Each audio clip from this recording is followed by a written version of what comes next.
Han pasado 50 años desde la muerte del dictador y 89 desde el golpe de Estado que arrasó con la legalidad republicana. El franquismo no solo asesinó, encarceló, exilió y reprimió, hizo de la esclavitud laboral una política de Estado, robó bebés, convirtió a la mujer en un objeto bajo control y extendió el miedo como forma de gobierno.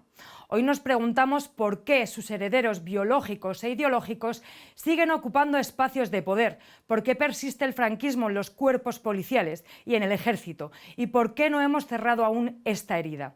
En este programa, ya saben, abajo y a la izquierda, vamos a hablar de memoria, de verdad, de justicia, de reparación y de futuro. Y lo haremos con voces que llevan décadas luchando por mantener viva la llama libertaria frente al olvido y la impunidad. Vamos al lío.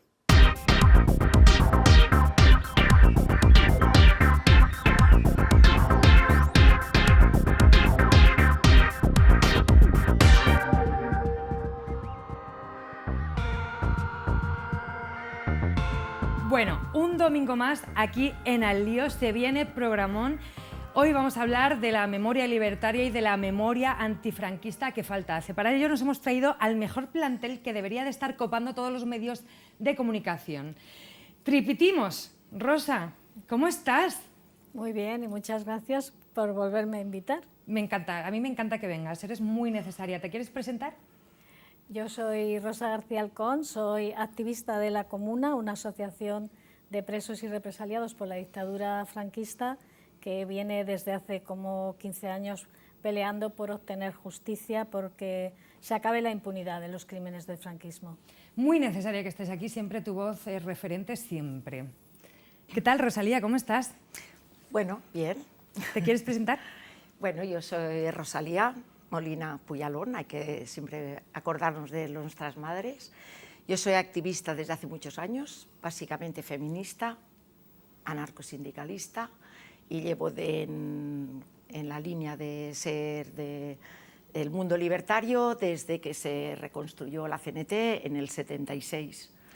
Entonces he tenido, pues me considero sobre todo, y he dicho, feminista, antimilitarista, ecologista y todos los istas que hayan, y la lucha, sobre todo el reivindicar en esta memoria que tenemos de 50 años, el papel de invisibilizado que hemos tenido las mujeres en todos los tiempos. Muy importante que estés aquí, gracias por venir. Joan, ¿cómo estás? Buenas tardes, bien, muy a gusto aquí. Me alegro. ¿Te quieres presentar? Pues sí, soy Joan Piñana Mormeneo, soy básicamente un afiliado de base del movimiento anarcosindicalista. Básicamente he crecido desde que empecé a trabajar en el antifascismo y el antinazismo, porque son ideologías a extirpar como cánceres malignos, y ahora llevo coordinando Memoria Libertaria CGT en este 2025 que conmemoramos el final de la Segunda Guerra Mundial, la liberación de los campos nazis y, por supuesto, la muerte del dictador, del genocida, al que no voy ni a nombrar, y por eso de 2025 echamos el resto para la juventud, movilizarla para fascismo y nazismo, nunca más y menos en nuestro país. Pues muy importante tu trabajo, Joan, importante que estés aquí. Consuelo, ¿cómo estás? Ay, Referenta, venga. ¿Te quieres presentar tú? Yo no tengo presentación, yo soy lo peor. Eres lo mejor que ha pasado, No, vamos. bueno, yo. Me llamo Consuelo García del Cid Guerra. Soy escritora, investigadora y activista social. Y la que sacó a la luz el Patronato de Protección a la Mujer, que estuvo en reformatorios franquistas, sí. Muy importante, muchas gracias por estar aquí, por tu curro siempre.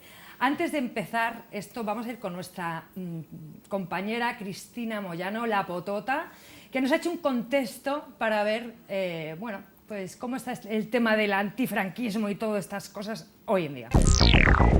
Han pasado 50 años de la muerte del dictador y aún no tenemos cifras oficiales de cuántas personas murieron bajo la dictadura y en la guerra civil. Se estiman unos 150.000 ejecutados por el franquismo entre 1936 y 1945. Para que nos hagamos una idea, esta cifra equivale a 5 veces la suma de víctimas de la dictadura de Pinochet en Chile y del régimen militar argentino.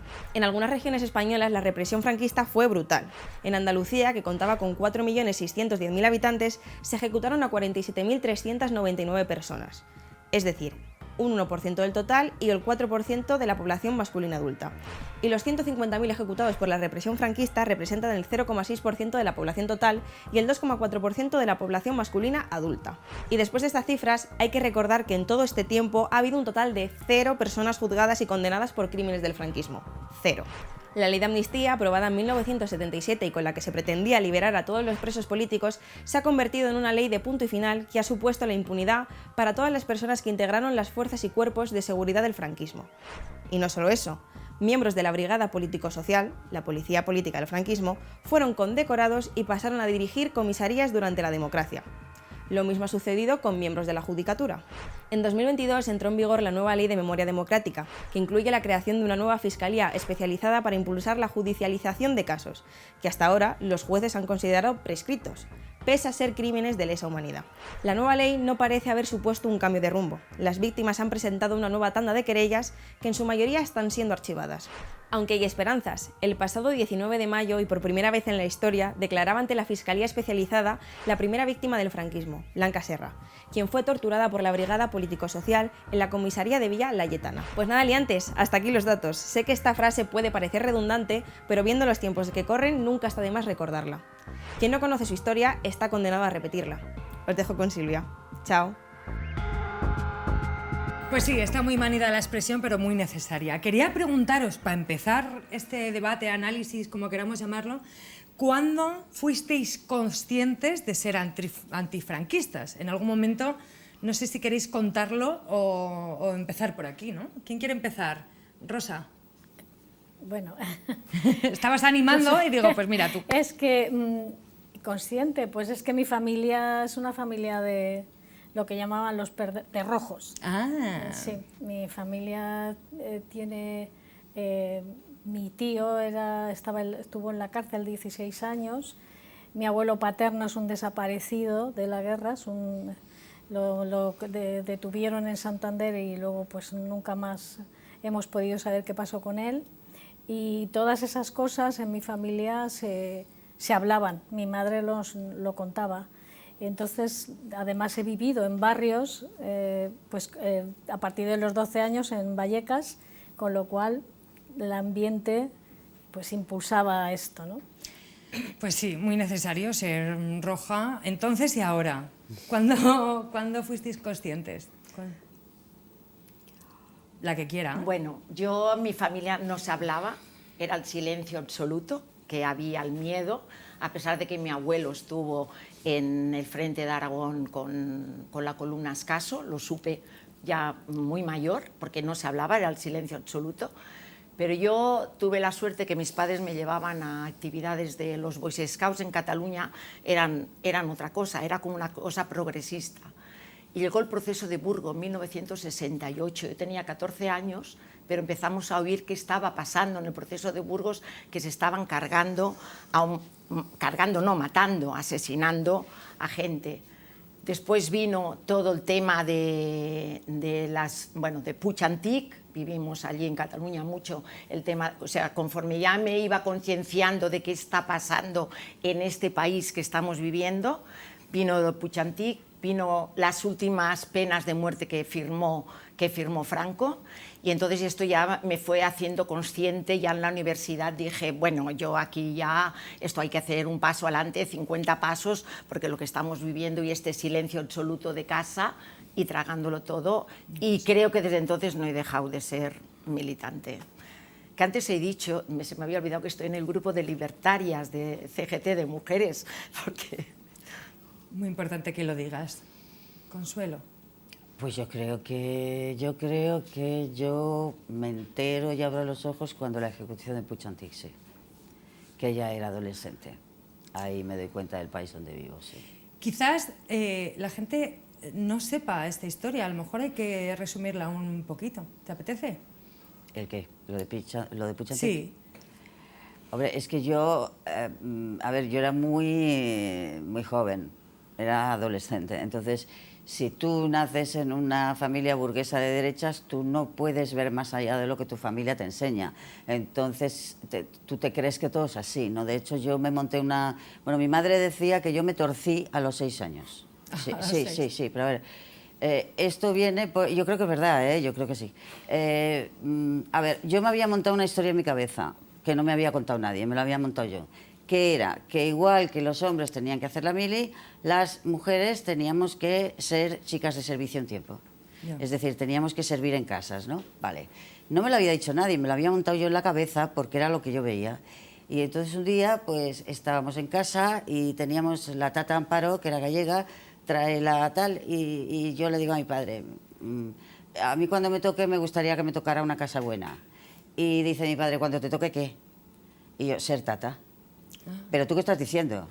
Digo, pues que me va a tocar y a mí me gustaría... No, a ti no te va a tocar esto porque la tata es tata, porque es pobre, porque tal... Y yo, parece ser que abrí los ojos y dije, ah, Mira. por eso tiene la peor habitación de la casa que da al patio, ¿no? Por eso ella huele a sardina. Yo, tata. Y entonces empiezo a cambiarme la habitación, cambiarme. Yo creo que fue ahí, ¿eh? Qué fuerte, que ahí mi madre Consuelo. tuvo razón. Que ahí yo me di cuenta de las clases sociales. Ahí me di cuenta. Tenía 6 años. Pero Qué claro, fuerte. 6 años no dan para mucho, entiéndeme. Ya, pero qué interesante que lo cuentes, de verdad es que muy interesante. Cada una con una experiencia. ¿Cuál fue la tuya? Yo tomé conciencia básicamente al empezar a trabajar. Empecé a trabajar muy pronto, antes de cumplir los 14, y ahí vi que la desigualdad, la miseria, la pobreza estaba arraigada en nuestro país. Las camisas azules de los falangistas, las sotanas de los curas y las monjas, y los franquistas vivían a cuerpo de rey y nosotros vivíamos a cuerpo de miseria. Y ahí tomé conciencia porque noté que el hambre nos atenazaba a las familias, la falta de recursos, y sin darme cuenta, y por lo que me decía mi madre, es que xiquet, has mamat de tu abuelo el roig, que quiere decir, hijo, has mamado de tu abuelo, sin que te haya transmitido. Por supuesto, el abuelo desaparecido en la lucha contra los franquistas en Teruel. Vaya tela, vaya historia. Creo que es muy necesario contarlo y seguir contándolo a pesar de que digan que no quieran mirar atrás, ¿no? Las luchas por las libertades en aquella época fueron constantes y lideradas por la clase obrera o las clases más pobres y más desfavorecidas. ¿Qué recuerdos tenéis de esas luchas? A ver, hubo bastantes luchas al final del franquismo, particularmente a partir de los años 60, que comenzaron, sí es verdad que el movimiento obrero era el que lideraba, por así decirlo, esa batalla contra la dictadura. En principio por temas económicos, por mejora de los salarios, por mejoras de las condiciones de trabajo, pero como eran reprimidos de esa manera tan brutal, pues al final acababan siendo una cuestión política y acababan introduciendo el concepto de luchar por los derechos sindicales, luchar contra la dictadura, ¿no? Y a eso se unió el movimiento estudiantil, que tuvo un importante papel, particularmente a finales de la dictadura, en la que ahí sí que eran conceptos más bien políticos, porque era luchar contra la dictadura, luchar contra una opresión que notábamos los jóvenes, los adolescentes, lo notábamos continuamente, porque es que se prohibía todo, estaba todo prohibido, o sea, no tenías acceso a la cultura, no, las películas estaban prohibidas, muchas de ellas, conocíamos, ya no era tan cerrado, no habían podido cerrar tanto porque necesitaban el turismo y se les volvió en contra, porque claro, entraba el turismo y entraban también las ideas de las personas que venían a España, ¿no? Y luego también un movimiento vecinal que vino acompañando a ese movimiento obrero, que fueron en los barrios pobres, en los barrios sobre todo alrededor de las grandes ciudades, que eran, yo vivía muy cerca del Pozo,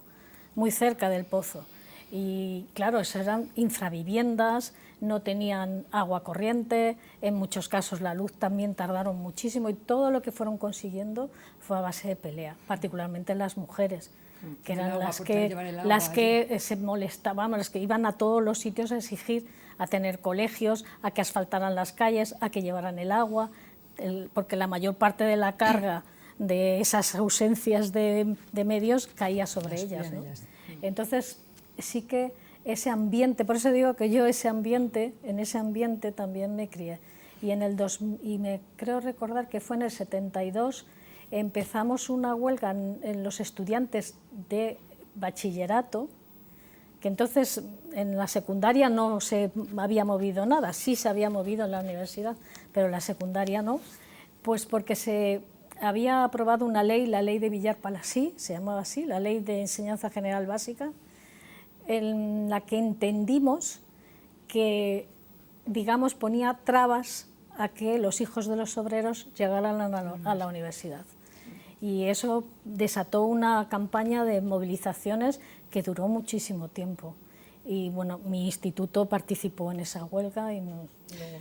Yo cuando veo esas imágenes de las universidades, ¿no? O leo sobre toda esa revuelta, ¿no? Esa rebelión de los estudiantes y de los profes rojos y de los curas rojos, y de, ¿no? Como toda esa historia que hemos vivido las que somos de Vallecas, aunque tenga yo 40 años, pues he escuchado todo eso, ¿no? Todo lo de el padre Llanos, ¿no? y todas las madres contra la droga, o sea, todo eso como barrio de lucha, ¿no? Lo flipo, veo como imposible que ahora pase.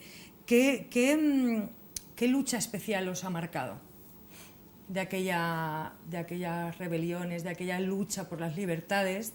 ¿Hay alguna en especial que os marcara? A mí me marcaron todas, porque yo, en cuanto tuve uso de razón, yo vivía, soy de Barcelona, yo estaba todos los fines de semana en primera línea de fuego en las Ramblas. O sea, era brutal aquello. Entonces, hombre, a mí lo que me ha marcado fue ver en Vía Laietana cabezas abiertas y la gente chorreando sangre y los policías pegando. Eso es muy fuerte verlo, sí. Sí. Lo que pasa es que yo cuando tenía 15 años aparentaba 13 y les di pena. Ya. Sí, y a mí no me tocaron nunca y me dejaron, pero bien, yo tenía más miedo de mi madre que del policía, porque yo le dije, usted si quiere me pega, pero a mi madre no la llame. Y mi madre vino, y ahí empezó ya mi desgracia, sí, claro. Bueno, yo recuerdo, como decía ella, mucho las luchas vecinales, bueno, ahora que han sacado la película El 47, esto pasó en aquel barrio y pasó en muchísimos barrios. En El Pozo pasó. En muchísimos, bueno, yo soy de Barcelona, pero que habían barrios, en lugares en los cuales no es que no existía un autobús que te subiera a la montaña, es que no había autobús, es que no había guarderías, es que no habían colegios, es que no había semáforo. Los niños, ¿cuántos niños habían muerto porque no había un semáforo, no habían centros de salud?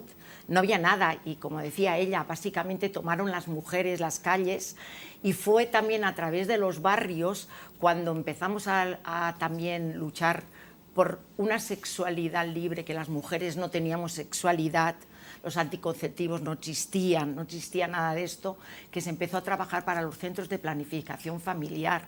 Hubo un antes y un después para las mujeres de aquella época, de los centros de planificación familiar, porque las mujeres tenían allí todos los hijos, por la educación que les daban, todos los hijos que supuestamente Dios le mandaba, ¿no? Y entonces fueron luchas muy fuertes. Al mismo tiempo hubieron también luchas muy fuertes en ramos como el metal y en el textil, al menos en Cataluña el textil fue muy importante, incluso empresas que en un momento dado que empezó la crisis y los empresarios lo dejaron, y los trabajadores de la empresa tomaron y socializaron la empresa. O sea, quiere decir que luchas en la calle había muchísimas, pero se te juntaba, estabas en la lucha en el trabajo y te ibas a tu barrio y estabas esperando para los autobuses, para el CAP, para las guarderías y para las escuelas. Los niños, es que no habían escuelas, y los barrios eran barrios muy marginales, barrios que después han salido, las luminosis que salieron en todos los pisos, y todas las cuestiones. Se hicieron barrios de gitanos apartados en guetos, me imagino que en Madrid también. En todos los sitios. En todos los lugares. En todos los sitios del Estado español. Haciendo guetos, y entonces allí, pues bueno, no pasaba nada cuando luego ya introdujeron la droga, etcétera, porque la introdujeron precisamente cuando la juventud estaba empezando a luchar. O sea, no fue casual. El propio sistema, ¿no? Para dejarlo claro, el propio sistema fue quien introdujo la droga para parar esas movilizaciones sociales. La introdujo yo también lo creo. Sí.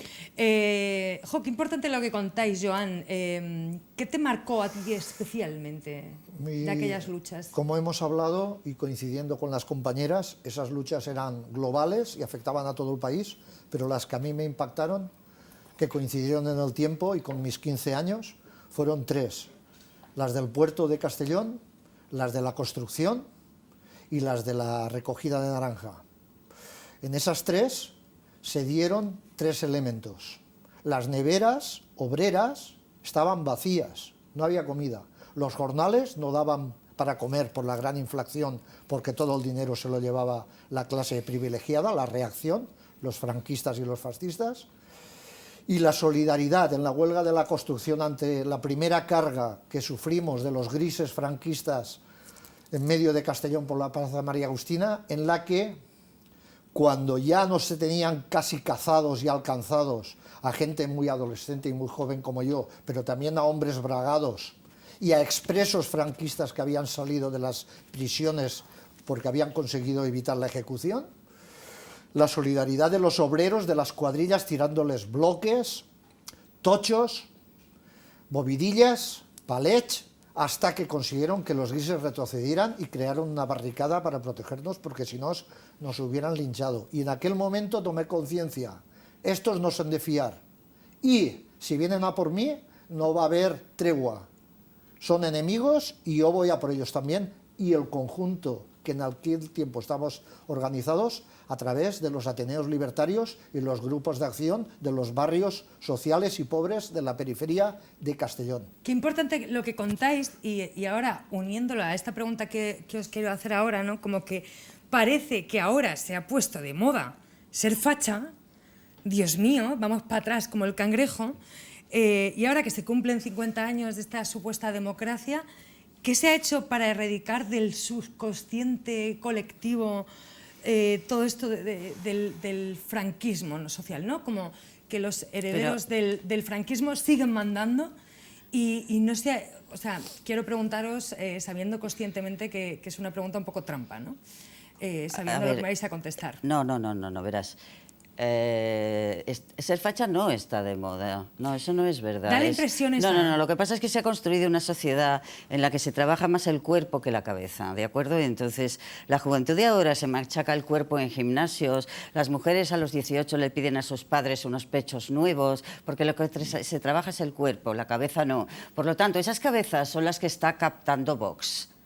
Que son analfabetos existenciales e indigentes intelectuales. Es muy fácil captar a esa juventud que no tiene nada dentro, está tirado. Y esos son los votos que esa gente está captando, de chavales de 18 años que se las pone dura, viva España, no sé qué y no sé cuántos, y que sí, son los fascistas de ahora, malcriados, y que los está captando Vox de la manera más asquerosa y miserable. Porque Vox, los de Vox, no son más que exporteros de discoteca y matones, como el Dani Desocupa y toda esa peña. Luego por en medio está todo eso de YouTube, que la gente se ha vuelto loca, y está YouTube lleno de yo es que alucino cómo extienden el facherío. Una serie de individuos diciendo verdaderas aberraciones que tienen 20 y tantos años, que no han conocido el franquismo ni de perfil, y que te ponen ahí la foto del asesino y les parece bien. Y les mola el saludo ¿verdad? Pero lo del puño les jode. Bandera. Entonces, esto es una locura total, pero es que tampoco hacía nadie nada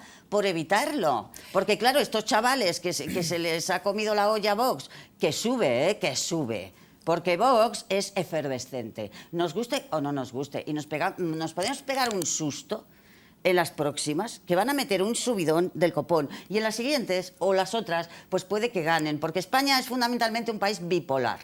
En este país se pasa de condenar y meter a la gente en la cárcel por una cosa y despenalizarla a los 40 años. Tú no puedes hacer eso. Ya. Eso no lo puedes hacer, ni para bien ni para mal, y esto se está haciendo. Tú escuchas jóvenes de Vox y alucinas, porque lo único que no tienen un discurso sostenido verbal, lo único que tienen es fuerza física.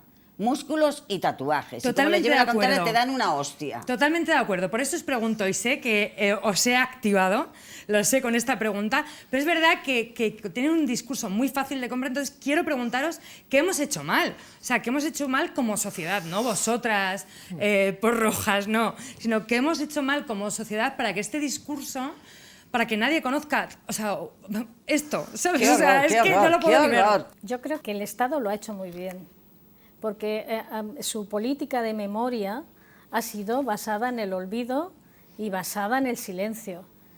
Uno de los pilares fundamentales de la transición fue precisamente eso, una ley del olvido, la ley de amnistía de 1977, que no solo amnistiaba a los que quedaban, a los presos políticos que aún quedaban, sino sobre todo a todos los perpetradores de los crímenes que se habían cometido. A los verdugos.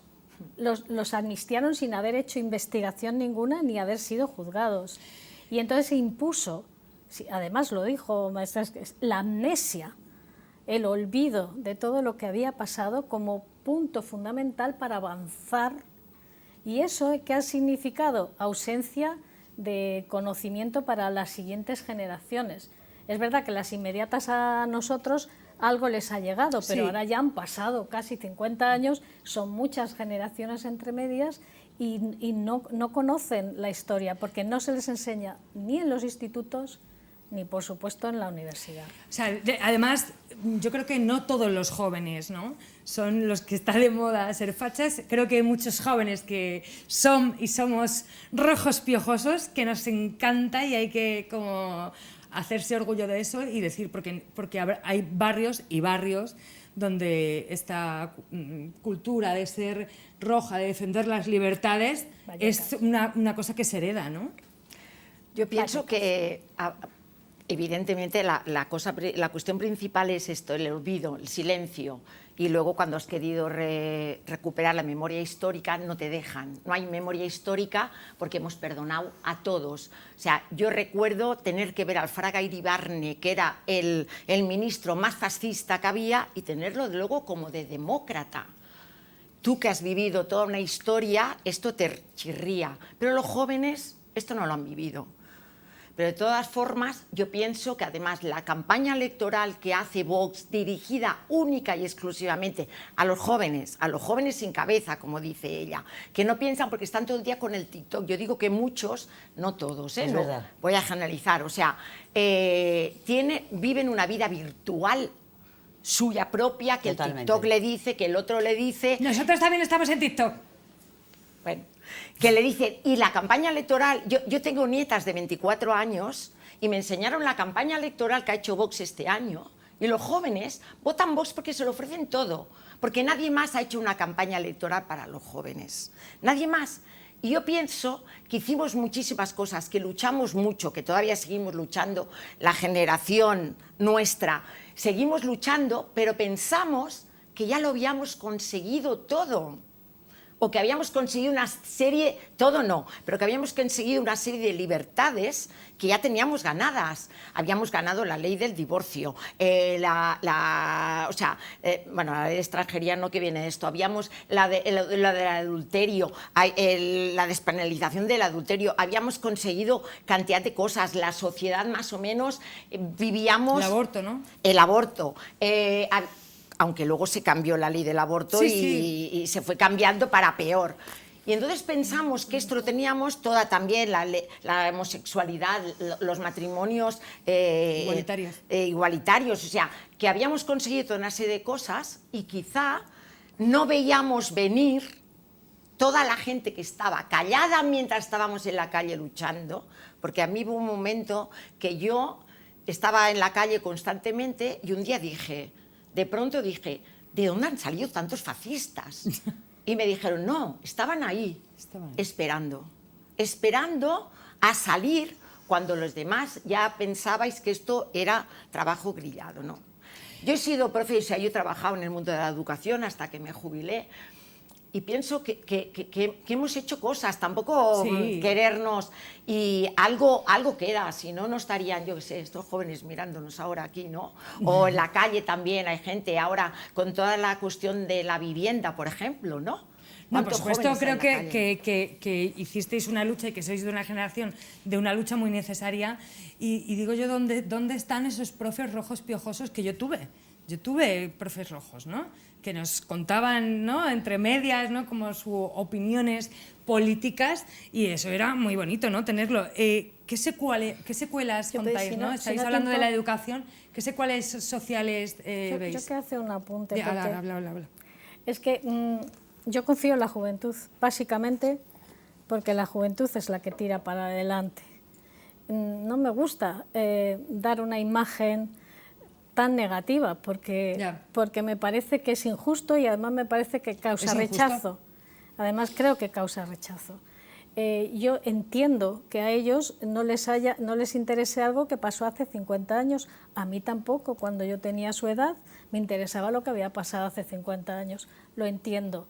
Pero lo que yo creo que forma parte de nuestro trabajo, que hemos asumido hace muy poco tiempo, llevamos 20 años, como mucho, 15 años, haciendo este trabajo de memoria. Pues creo que eso es lo que hay que fomentar, para que les llegue la información. Yo siempre, cuando voy a los institutos, les digo, yo os doy la información, luego con la información haced lo que queráis. Tienes razón. Vamos a hacer una cosa. Para no estar hablando aquí de qué supuesto piensa la gente, nos vamos a ir con nuestra compañera reportera dicharachera Cristina Moyano a la calle a ver qué cuenta la gente de esto de la memoria antifranquista. Hola liantes, hoy hemos salido a la calle para preguntar sobre la historia de nuestra España querida. Veamos qué nos cuenta la gente.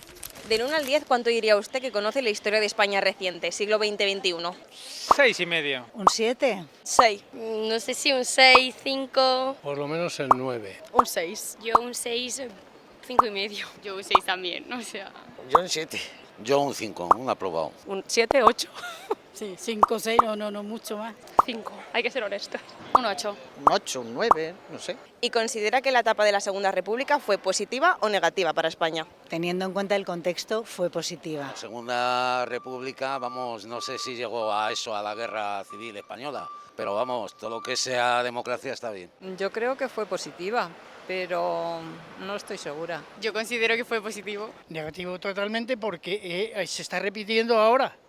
Cogen, no respetan las votaciones, como está pasando ahora mismo, y entonces llevaron a los españoles al enfrentamiento y van a volver a hacer lo mismo ahora. Positivo y frustrado por fascistas. La República Española alfabetizó a España, construyó 35.000 escuelas. Las mujeres eran el 80% analfabetas y los hombres el 50%. Eso le iba muy bien a aquella burguesía y a esa iglesia católica tan maravillosa y que se la da de cristiana, pero ya sabemos lo que es. Se hizo lo que se pudo. Positivo, totalmente. Sobre todo por las libertades que tenían las personas en ese momento, las mujeres. Básicamente fue algo que revolucionó, se podría decir, todo lo que venía o todo lo que vino después. ¿Y qué visión tiene usted sobre Franco y la dictadura? Yo sobre Franco, la verdad que muy bien. No tuve ningún problema, tuve trabajo. Bueno, lo único que salíamos de una guerra y al principio se pasó mal. A mí me tocó en la zona nacional, ya te digo que muy bien. Muy negativa. Supuso un retroceso porque fue una dictadura, murió muchísima gente, provocaron una guerra civil, hubo muchísima gente exiliada, perseguida, asesinada. A mí no me, vamos, esa versión a mí no me gustó, para nada. A mí tampoco, ¿eh? Lo peor que ha podido pasarle a España, literalmente. Vivían sometidos a él. Pues es que depende de con quién hables, te lo cuenta como muy bien o muy mal. Pero bueno, eso, como no quiero opinar mucho porque tampoco conocemos bien. ¿Y en qué curso estáis, chicas? Estamos en primero de carrera. Os habéis dado segundo bachillerato, historia de España, selectividad. Dentro de la escasez de cosas que teníamos, había mucho más respeto entonces que hoy. ¿Respeto por qué exactamente? Respeto, vamos a ver, hoy delincuentes, terroristas, golpistas, que son los que nos están gobernando. Pero Franco dio un golpe de Estado. Vamos a ver, cuando Franco da el golpe de Estado ya le habían dado los republicanos y los socialistas. ¿Qué estaban haciendo? Asesinando todos los días. Por ejemplo, el papel de la mujer no podía ni trabajar ni abrirte una cuenta del banco sin el permiso de tu marido o de tu padre. Entonces fue un retroceso totalmente para España. En un momento donde quitan las libertades de las personas, creo que siempre retrocedemos. Hizo cosas buenas también. ¿Como por ejemplo? Por ejemplo, los pantanos y muchas cosas, la seguridad social. Hubo un tiempo en que hizo algo también. como cualquier dictadura, es algo que no debería repetirse. Ojalá no hubiera ocurrido, en mi punto de vista, pero también entiendo que hay mucha gente a la que se vio beneficiada por el régimen. El personaje que más ha hecho daño a España en toda su historia se llama Franco, con sus queridísimos generales criminales y borrachos y locos como Queipo de Llano, Yagüe, etcétera. Y si le digo Patronato de Protección a la Mujer, ¿les suena de algo? Como tal, no. No, la verdad es que no. No, ese organismo no. No. No. Nada, ¿qué va? No, la verdad no, o sea, no. Estamos también sacando, yo creo que un poco las castañas de fuego. La mujer no puede ser más que el hombre, ni el hombre más que la mujer. Que yo recuerde lo llevaba la Iglesia Católica, lo llevaban las monjas y tenían centros en donde se recluía a las mujeres, incluso menores. Y eran una especie de cárceles psiquiátricos en donde las tenían encerradas, eran torturadas psicológica, físicamente y demás, ¿no? Una auténtica barbaridad. Bueno, yo creo que no era para tanto. Que derecho a mujeres, por ejemplo. No me suena. ¿Y cree usted que hemos hecho lo suficiente por cerrar heridas y conocer nuestra historia? No se ha hecho prácticamente nada, las heridas siguen abiertas, se sigue invisibilizando. Prácticamente todo lo que ocurrió es gravísimo. Somos el segundo país con más fosas comunes de este planeta, después de Camboya. Más de 100.000 personas todavía en fosas comunes. Estábamos bastante ya bien, hasta que empezaron estos a dar la lata. Pero ¿y la gente que, por ejemplo, tiene familiares en cunetas que no saben dónde está o qué le pasó a su abuelo, por ejemplo? Bueno, pues me parece bien que lo investiguen. Pienso que nos falta mucho por evolucionar, la verdad. Este señor con mentiras está abriendo todas las heridas. Pero ¿y las familias que están buscando a sus abuelos, a sus antepasados que estaban en cunetas? Que no les importa a sus hijos y sus padres, ahora ¿qué coño le van a importar sus abuelos? Seamos sinceros, no seamos hipócritas. Yo creo que había heridas que estaban cerradas que se están volviendo a reabrir sin mucho sentido, francamente, pero bueno. La generación nuestra se le olvida lo que vivió, se le olvida lo que es que no tenga libertad de expresión, se le olvida lo que es que tu madre tenga que quedarse siempre en casa, que no pueda tener un salario, que no pueda trabajar, que se le vea con el cuidado de los niños y el cuidado del hogar. ¿Y vosotras que tenéis más o menos el sistema educativo fresquito, segundo de bachillerato, qué pensáis sobre lo que habéis aprendido durante vuestra etapa académica? Cuando ya llega el siglo XX ningún profesor se mete realmente, o sea, es como que cuando termina el curso lo dan la última semana rápido y como que no profundizan en el tema. Pues nada, liantes, hasta aquí las respuestas. He de confesar que ha sido especialmente difícil porque la gente no quería hablar de política. Así que nada, os dejo que debatéis sobre el tema. Chao. Bueno, tenemos unas jóvenes que son una maravilla. Vamos, Pues sí. unos cuantos, porque vamos, el Pues señor... ¿Qué pensáis? ¿Qué os ha inspirado esto de la calle? ¿Os ha removido? Sí. Yo sobre la juventud confío en ella porque tengo un hijo y una hija que son jóvenes, ya no tanto, pero también tengo una nieta. Entonces yo aspiro a que el mundo ideal, en convivencia, en paz, con oportunidades para todos, se quede. Con lo cual, lo que pongo encima de la mesa es que tanto el franquismo, la dictadura, se sustentó en lo económico entre uno de los factores esenciales y fue crear la sociedad de consumo. Tanto tienes, tanto vales. Entonces los pobres poco valemos y los ricos, cada vez más ricos, valen mucho más. Entonces, a esta juventud, si la sociedad de consumo avalada por el capitalismo, que se sustenta con lo que vino con el franquismo, porque no olvidemos que el franquismo sustentó al capitalismo, sustentó al fascismo y sustentó el trabajo esclavo de los presos y las presas, sustentó el patronato, sustentó un conglomerado preparado para reprimir, y ahora, en 2025, tenemos un capitalismo. Ese capitalismo es heredero, igual que esta monarquía que tenemos es heredera del franquismo, con lo cual hemos construido algo desde unos cimientos franquistas. ¿Cómo podemos extirpar el franquismo? Con lucha, pero no neguemos que se le ha permitido, como Rosa decía, ley de amnistía, pero también con la impunidad de no tratarlo en los libros de texto en las escuelas, institutos y universidades, y más, como tanto Rosa, pero yo he ido a institutos a dar charlas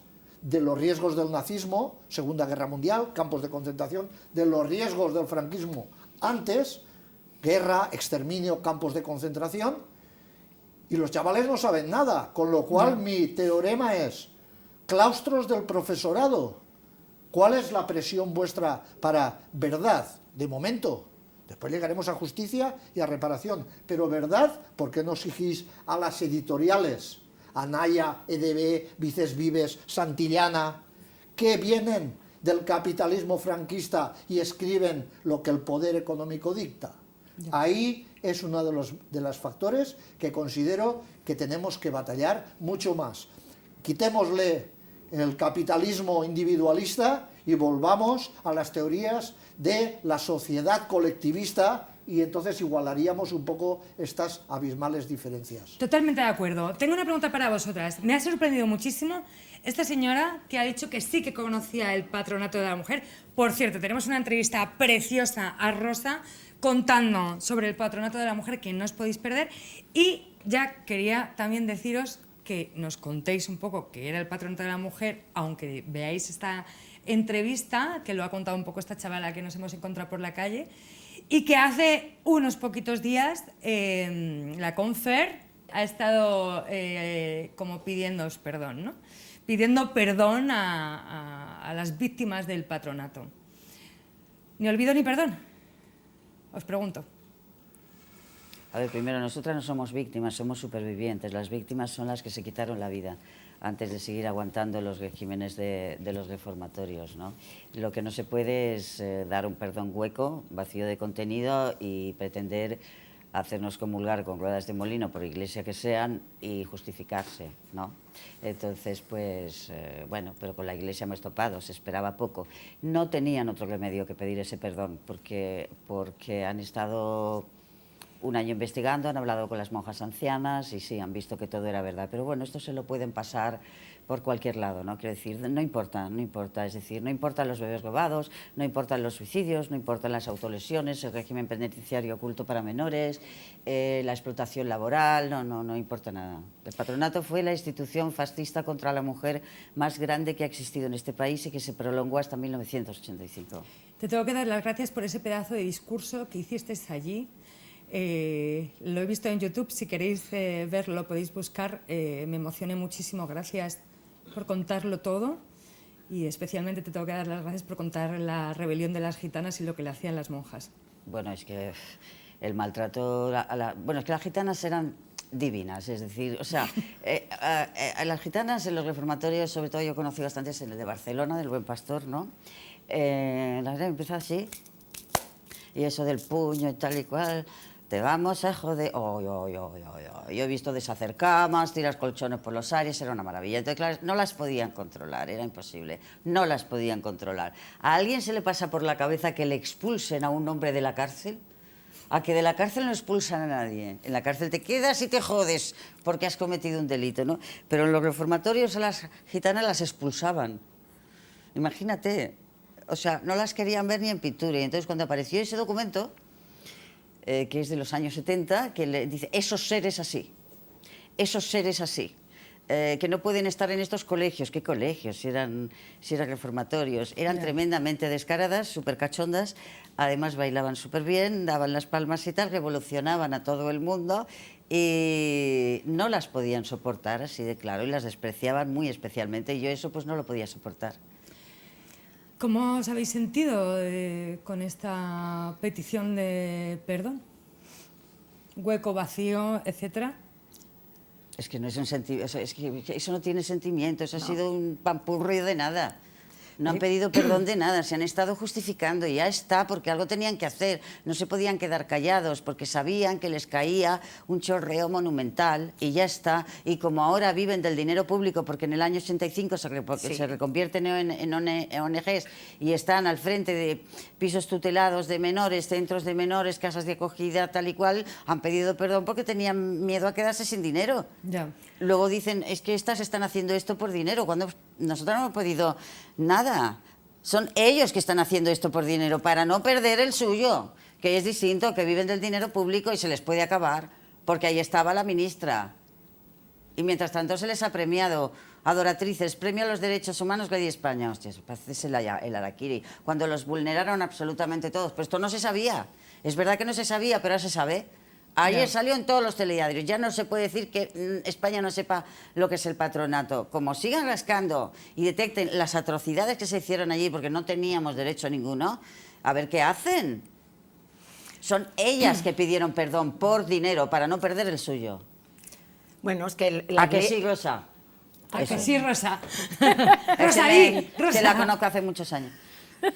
La Iglesia es un estamento de control de la sociedad, del Estado. La Iglesia ha ido y continúa siendo un pilar de represión. Y lo de pedir perdón, no lo han hecho con los casos de pederastría, con la boca pequeña, porque no les tocaba otra, ¿no? Pero precisamente el tema del patronato, y digo que yo, siendo una persona que me he movido dentro de todo un movimiento feminista, me he enterado hace 4 días, como aquel que dice, de lo que era el patronato. 4 días, puedo decir 4 años, pero es poco en el tiempo. Sí. A pesar de que a mí siempre mi amenaza en mi casa era, te vamos a mandar a un reformatorio. Sí, señora. Esto era la palabra divina de mis padres. De niña era te voy a el hombre mandar del a un saco reformatorio. Y de mayor te voy a llevar donde las monjas son reformatorios. Bueno, un reformatorio, a mí creo que me dijeron que no me habían llevado nunca porque no tenían dinero. Porque mala también lo era. Y entonces resulta que la Iglesia sigue diciendo, perdón, ¿de qué? ¿De qué? ¿Pero por qué se ha callado el patronato? Porque simplemente estaban machacando a las mujeres. Porque eran las mujeres que las machacaron. Porque sí se han hecho incluso cómics de Paracuellos, que era un internado, no, de todos los que tenían los franquistas, también para niños. Y se habló de esto. Y hubo que ahora no me puedo acordar, igual alguien me puede ayudar, que era un dibujante de cómics. Carlos González. Carlos Jiménez, exactamente. Hizo varios cómics sobre Paracuellos, explicando las atrocidades que hacían con los niños. No se habló nunca de las niñas. Claro, cuando yo pensaba, ¿y las niñas? Vale, que sí, que ibas escuchando. Que la Almudena Grandes hizo algún libro, me parece que las 2 bodas de Manolita o las 3, que hablaba de las niñas, cómo les lavaban el coco, pero el patronato de mujeres no se hablaba. ¿Por qué? Pues esto, porque eran mujeres. Porque eran mujeres descarriadas, entonces no podía ser esto, ¿no? Entonces, este olvido que se ha hecho expresamente hacia las mujeres, esto es de las peores cosas que se ha hecho a nivel de memoria, a nivel de todos estos 50 años que hizo el señor, o sea, todos los 40 años de dictadura, esto pesa mucho. Y a veces yo digo, ¿cómo las mujeres podemos estar todavía, las que seguimos? Y las otras, igual las rojas, igual están ahora cansadas. Yo también querría preguntar, ¿qué vamos a hacer con el Ministerio de Justicia de Felipe González? ¿Pero me preguntas también? No, que no lo pregunto. ¿Qué vamos a hacer? Que es el presentador. Porque tuvo responsabilidades en el patronato hasta 1985. Ya veremos, yo mañana tengo una reunión en el Congreso ¿Cómo de los puede Diputados. ser que no eliminaran el patronato? Porque no lo sabían. Bueno, eso es lo que ellos pueden decir. No, escucha, es cierto que no lo sabían. El patronato era, para empezar, te inoculaban el estigma de vergüenza. Tú eres mala, tú eres tal, y te lo crees. No, ¿y quién habla? No hablaban las supervivientes, no hablaban, la primera que hablé soy yo. Será porque soy una sinvergüenza. Yo no tengo vergüenza de decir lo que me hicieron. Entonces, empezaron a salir. No, no. El patronato no era una institución conocida. De hecho, el traspaso de funciones a Cataluña se hace directo, patronato a Generalitat, y automáticamente montan la de Gaia. La de Gaia, ¿vale? Que viene a ser lo mismo. Vale, es quien quita ahora los hijos a las mujeres. Exactamente. Racializadas y pobres. Tan rápido, que cambian las formas, pero no cambian el fondo. Cuando el activismo llevábamos yo empecé en 2017. Hablando de cómo eran las retiradas de tutela. Ahora a mí me denuncian por un libro, El desmadre de los servicios sociales, y me tienen judicializada por la vía penal 3 años y me denuncia un juez, que yo me daba ya por condenada, porque que te denuncie un juez, decir, bueno, pues, oye, pues gané, al final gané. Bueno, es igual, porque yo no dije ninguna mentira. Están las mismas monjas, es una extensión de lo mismo. ¿A alguien le ha importado las niñas tuteladas prostituidas? ¿Perdone? Si están bajo el amparo del Estado, ¿cómo se puede prostituir niñas en centro de menores? Por eso digo que España es bipolar. En España hemos pasado de reformatorios donde hasta la correspondencia estaba censurada y no veías la calle, a un centro de menores, a 3.000 al mes por niño tutelado, ala, una tarjeta de bus y vete a la calle. Si estudias me da igual, a los 4 días están fumando porros, a los 13 están follando, hay un montón de embarazos no deseados, los captan, les dejan ordenadores, les dan un móvil, tal, las redes pederastas los captan. ¿Qué están haciendo los educadores sociales? ¿Qué miran? ¿Para dónde van? ¿Qué están mirando? Dime, ¿qué están mirando? Consuelo, solo quiero decir una cosa. Es que es alucinante Si esto. en aquel momento 75-85, una década, se hubiera pensado que esas niñas, que esas adolescentes, no tenían un procedimiento abierto porque en los archivos pasaban a manos de la monja y básicamente era un secuestro-encierro, esas personas habían perdido derechos fundamentales porque eran retenidas de su libertad contra la voluntad y se supone que se iniciaba una democracia. No digo que no lo supieran, pero todas las niñas adolescentes encerradas, un partido como el Partido Socialista en aquel momento no hubiera podido deducir, y estas niñas privadas de libertad, aunque sus padres no quisieran hacerse cargo no porque lo sabían. estaban allí. Hasta los 85, por eso no lo sabían. Todo pasaba dentro de los conventos. Sí. Es decir, ¿cómo te diría? Una cosa es lo que se sostenga sobre el papel. Aquí están saliendo documentos. Estos documentos es el mismo lenguaje de los psicosociales de ahora.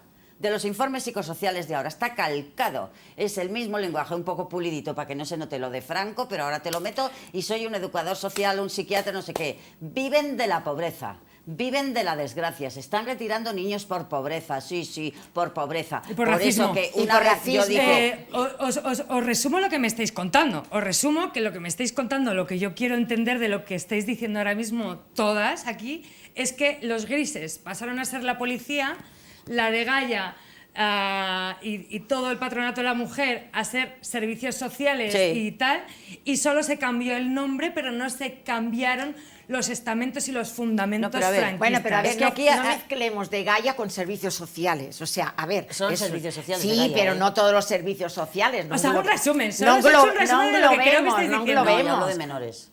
Vale, pero que ficar a estos días, al menos en Cataluña hay mucha lucha última, ahora porque les han cambiado la cara otra vez y se llaman de otra manera. Han hecho como la mafia, esta semana. Pero está en lucha todo esto y hay un... Sí, está en lucha, pero los niños no salen de los centros. Pero a las madres les prohíben las visitas. Que se está denunciando esto. Están dando custodias a y el PIN parental, el síndrome de alienación parental, y todo eso viene de esta movida. Quiero preguntar una cosa, porque a mí me gusta mucho el chisme y me ha dicho Consuelo que mañana tiene una reunión en Congreso y yo quiero saber para qué.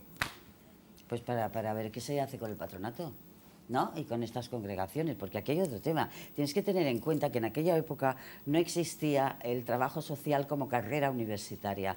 Se llamaban visitadoras sociales, ¿vale? Y aprobaban una posición con 2 requisitos. Ser afín al régimen franquista y tener una moral intachable.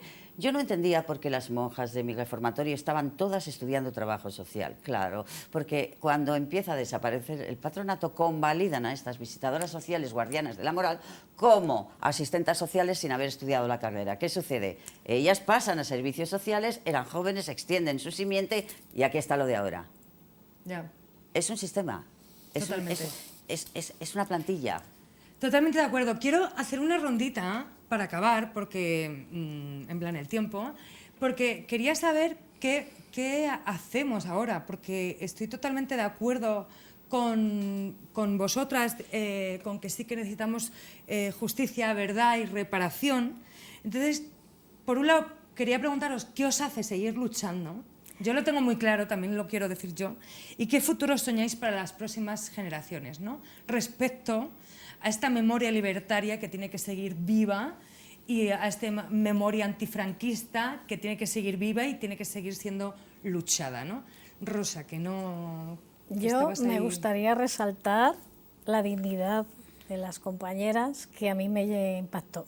10 minutos gritando verdad, justicia, reparación, ni olvido ni perdón, bebés robados. Que se quitó del directo de YouTube y se quitó a el audio. Eso como, tanto porque conozco, es verdad que conozco la historia hace ya tiempo y conozco a Consuelo, como por la lucha que llevamos de tantos años, pues la verdad es que fue fantástico. Yo os lo agradezco de corazón, el que unas mujeres que se han visto solas peleando tengan esa dignidad. Y yo creo que, y esa valentía, de que tú has dicho, luego va a haber consecuencias, pero la valentía está ahí. Yo creo que lo que hay que hacer es pelear porque llegue esta historia a las siguientes generaciones, porque se les ha robado. La historia de nuestro país ha sido robada, sustraída a la sociedad. No es un tema de las víctimas, tampoco es un tema de memoria, es un tema de derechos humanos.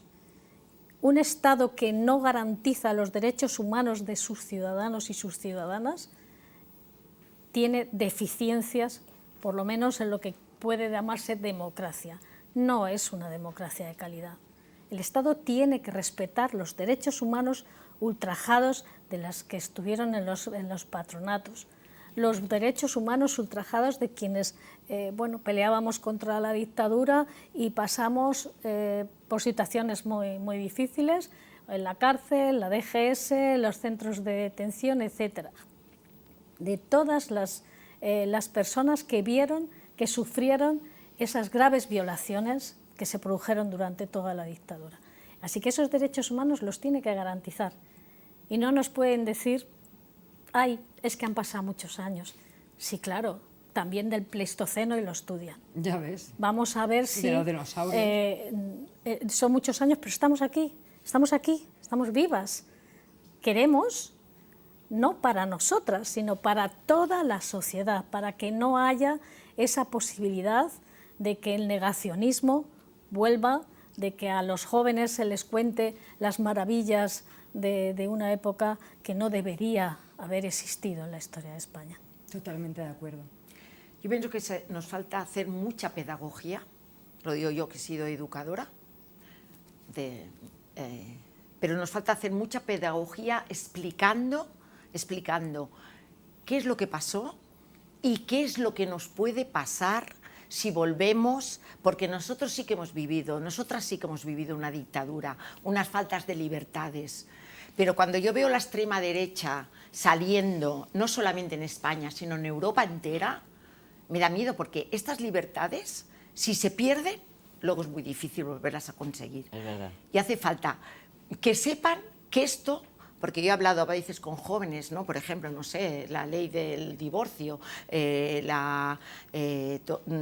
entonces se dice, bueno, pero no pasa nada, ahora estamos bien. No, es que si tú lo pierdes, esto no lo vas a volver a conseguir.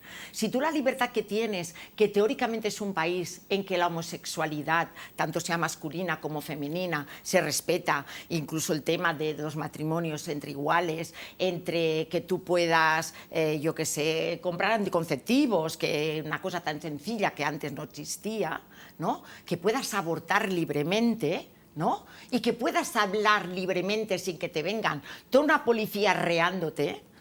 Esto lo hemos vivido, y si esto lo perdemos, no lo vas a conseguir, vas a tardar muchísimos años. Por eso digo que nos hace falta mucha pedagogía, si hace falta charlas, debates, visibilizar todo esto, pero visibilizarlo al máximo posible. Y sí que es verdad que hay mancanzas, faltas en el mundo educativo, pero a veces tampoco depende del mundo educativo, es la sociedad en general que ha de educar a todas estas personas, jóvenes y no tan jóvenes, porque estamos perdidos en una generación, no sé, aquella señora que hablaba que todo estaba tan bien, ¿no? Bueno, también hay una generación de 40 y 50 años que tiene que aprender porque ha nacido con que todo estaba bien. Entonces nos hace falta enseñar todo esto. Y enseñar que no puede volver a pasar. Totalmente de acuerdo. Joan. Sí. Yo estoy totalmente de acuerdo de lo que han propuesto las compañeras, planteado y expuesto, y solo rescataré del olvido el exilio, el trabajo esclavo por partida doble, huyendo del franquismo cayeron en las garras del nazismo. Y esas personas, muchas han desaparecido, pero quedan expedientes. También del patronato quedarán expedientes. Habrán destruido mucho, habrán quemado mucho, no querían dejar pruebas, pero siempre se recupera. Entonces, el trabajo esclavo consideraría que la responsabilidad última es de las empresas que se lucraron Iberdrola, Renfe, las empresas franquistas, Dragados y Construcciones, Bexa, Saicir, puertos, y las privadas, congregaciones religiosas, capitalistas, especuladores, corruptos del petróleo. Esos hombres y mujeres, tanto en el patronato como en las carreteras, en las construcciones, trabajaron y esa reparación aún no se ha realizado. Y ese tema también está pendiente porque hay muchas familias que murieron y no saben dónde están esos desaparecidos, pero aparte no tuvieron el sustento económico, con lo cual malvivieron en la máxima pobreza, y eso es culpa de esas empresas que tienen que pagar, como en Alemania pagaron la Siemens, la BMW y indemnizaron para ayuda colectiva a toda una sociedad, y subsidiariamente el gobierno, que no tiene valor, porque este gobierno será lo que será, pero valor de enfrentarse a los retos directos de exigir a los que nos han explotado, no se atreve. Ni de hacer cumplir la ley, ni de derogar la ley de memoria para ejercitar, como ha dicho Rosa, la legislación en materia de derechos humanos sin prescripción, crímenes de lesa humanidad. Consuelo.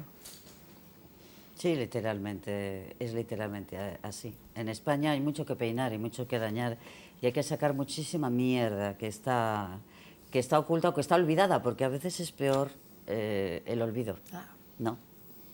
Porque no puedes recordar. A mí cuando me preguntan, ¿qué recuerdos tienes tú de los reformatorios? Digo, oye, se recuerda lo que se olvida. Yo no he podido olvidar, lo tengo presente siempre. Entonces, hay mucho por hacer, porque sí, se tapan muchísimas cosas, muchísimas. Es una labor, además, es inteligente, porque los fachas son muy inteligentes, hay que reconocerlo, ¿eh? Es una labor civilina que la han colado. La han colado. ¿Cómo defiendes ahora, por ejemplo, cómo te enfrentas a todo un sistema de menores de servicios sociales? Cuando está todo privatizado, fundaciones, pisos, negocios, coges las fundaciones y flipas de quién está metido. Pues es muy difícil. ¿Va a pasar algo con Degaia? Sí, que ha cambiado el nombre. Ha cambiado el nombre. Quito la dirección, ahora pongo unos nuevos, ahora te digo que tienes menos poder, no, pero aquí hay una cosa que no cambia, que esos niños siguen estando en centros de menores. Ya, totalmente de acuerdo.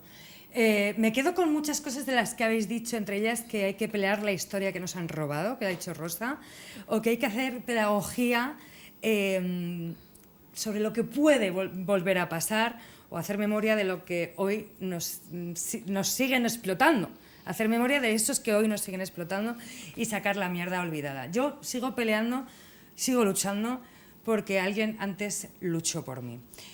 Creo que nos ibas a regalar algo. Pues... Pensaba que me lo ibas a decir tú, pero sois a mí me gusta pedir los regalos. Os voy a dar una estrellita roja y negra para que alimente ese trocito de corazón en las luchas por la libertad y por la igualdad. Afíliate. Muy bien. Muchas gracias. Volvemos el próximo programa.